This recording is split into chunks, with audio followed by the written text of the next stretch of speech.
વૈજ્ઞાનિકોના ઈશ્વર અને ધર્મ વિશે મંતવ્યો. 1. આઇન્સ્ટાઈન. ધર્મ વિનાનું વિજ્ઞાન અને વિજ્ઞાન વિનાનો ધર્મ આંધળો છે. વળી તે કહે છે કે ઈશ્વરના મહાન જ્ઞાનની સાથે તમારું વૈજ્ઞાનિક જ્ઞાન સરખાવતા એ ભૂમધ્ય સમુદ્રમાંના જળમાંનો એક માત્ર ટીપું છે. 2. રિટર્ન ઓફ ધ રિલિજિયન નામના પુસ્તકના લેખક લખે છે, જે વિજ્ઞાન મને ઈશ્વરથી દૂર ખેંચી ગયું હતું, તે જ વિજ્ઞાન મને ઈશ્વર પાસે પાછું ખેંચી લાવ્યું છે. 3. એડિંગ્ટન. કોઈક કશું કરે છે, પણ કરતા કર્મ કે ક્રિયાપદ વિશે આપણે કંઈ જાણતા નથી. વિજ્ઞાનની આવી સ્થિતિ છે. 4.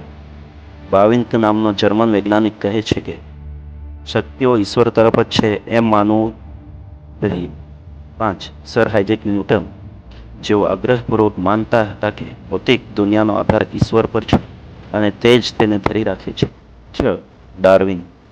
દુનિયાની ઉત્ક્રાંતિ થાય છે એમ તે શીખવતો હતો ખરો, પરંતુ જે ઉત્ક્રાંતિની તમામ યોજના ઈશ્વરે કરેલી છે એ વિશે તેને જરાય શંકા નહોતી. આમેન.